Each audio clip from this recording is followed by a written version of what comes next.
A new song that sounds like it was released by Justin Bieber, with lyrics mentioning being at a Diddy party, has gone viral on social media, sparking questions about its authenticity. It first appeared on social media platforms like TikTok, X, and YouTube in April, but racked up even more views since the arrest of embattled rapper Diddy Combs. The lyrics include, "Lost myself at a Diddy party / didn't know that's how it'd go / I was in it for a new Ferrari / but it cost me way more than my soul." Another line mentions, "Signed a paper so he never has to ever say sorry." Representatives for Bieber did not respond to a request for comment about the song, but several experts agree the tune is more than likely created with AI or other digital tools. AI expert Marva Baylor told Fox News Digital, "The reason why this is generated is because it is not something that's being publicized by the artist. And when we say AI generated, that can mean a lot of things. And so AI actually trains on the voice and what could be going on. It could be an AI tool, or it could be an actual digital tool. These digital music tools exist. What makes it really getting this attention is the idea of AI, because it's happening so quickly and it looks so real, and so everyone is like, it must be someone that's using something from AI to make it look this real." She continued, "Part of the experience of releasing new material is the pre- and post part of the experience and that digital engagement. So right away we know that this is not real if the artist is not excited about it and hasn't told us about it. We like surprises, and you see a lot of gamification to find out what's in the vault, and what's the new song going to be, and what's the hidden track. We haven't seen this with this scenario, and that's why the fans are saying this is not my Justin Bieber. It's very difficult to tell, but I think the fact that it seemed very on point and topical, it almost felt too coincidental that it would show up," said Rob Rosenberg, founder and principal of Telluride Legal Strategies. CBS reported that they ran the song through multiple AI audio detection tools. Several results indicated the audio, or at least parts of it, were likely AI generated. On a technical level, experts at Pindrop, a voice authentication and security company that has been heavily involved in the banking industry since 2011 but recently expanded its technology into detecting AI-generated deepfakes, told Fox News Digital there are certain tells that mark the song as AI-generated. "When we speak, our speech is in a specific frequency range. And what we've noticed is that these AI generation systems, they sound really good, but they actually don't match the way we speak to the exact frequencies like a normal human being. And so we're able to detect these sort of like frequency variability in AI-generated speaking," said Sarosh Shabuddin, Senior Director of Product at Pindrop. Ellie Curry, PhD and VP of Research, further explained there are three main categories of these artifacts, including acoustic, phonetic and temporal inconsistency, and the digital fingerprint of the model that generated the AI. Shabuddin also pointed out that their own technology is often coupled with independent fact-checking to determine if an image or piece of audio is made with AI. Pindrop has more recently entered the social media space with the Pindrop Pulse tool, and Shabuddin and Curry said they're seeing a massive uptick in people checking for deepfakes, with 10,000 suspicious files a month entered on their site.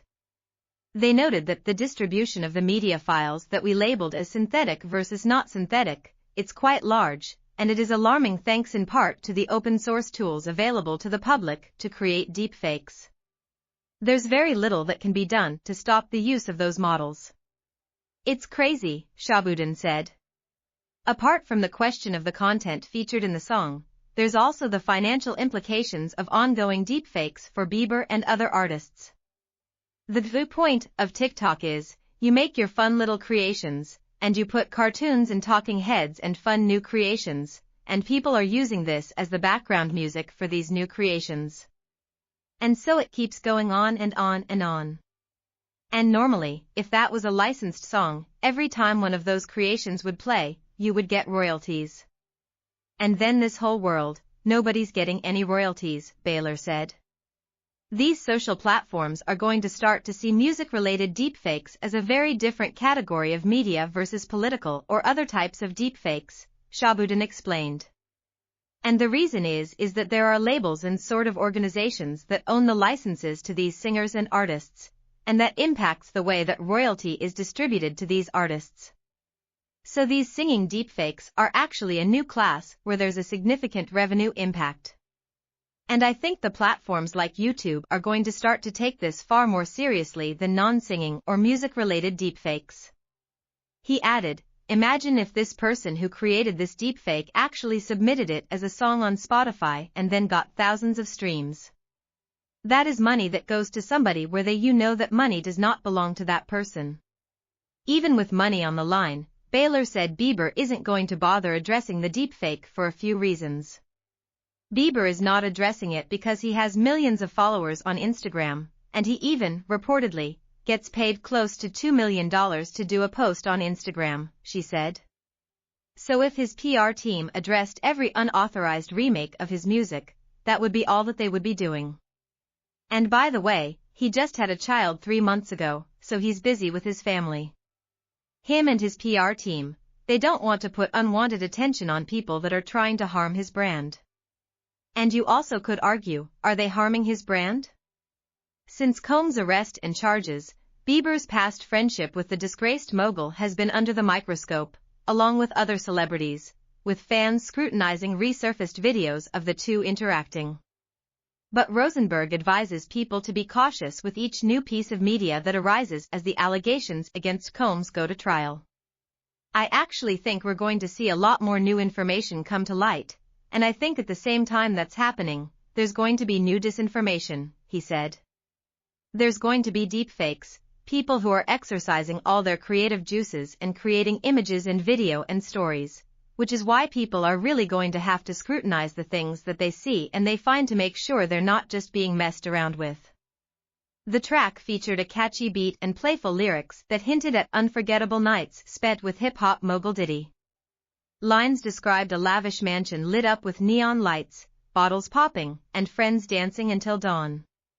Fans were captivated, but many wondered, what inspired Bieber to write this anthem? As the days passed, theories emerged.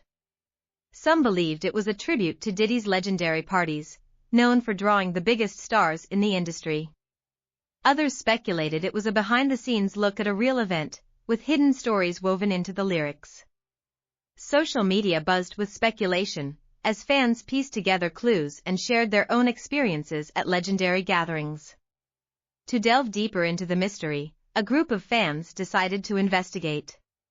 They scoured interviews, tracked down past parties, and even reached out to Diddy's circle. They learned about a wild New Year's Eve party a few years back, where Justin had been a surprise guest. It was a night filled with spontaneous performances, laughter, and a sense of freedom that resonated deeply with him.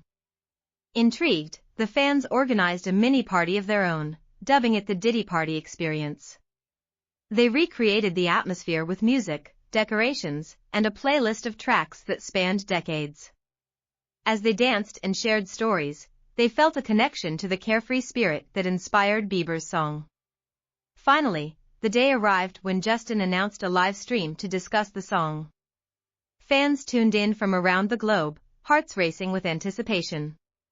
When he began to speak, he smiled, saying, "You know, the best nights are those filled with great friends and unforgettable moments. Diddy Party is all about celebrating life, and I wanted to capture that feeling." As he shared snippets of his experiences, it became clear that the song was a blend of reality and imagination, a celebration of friendship and the joy of living in the moment. The fans erupted with excitement, feeling validated in their theories and more connected to the music they loved.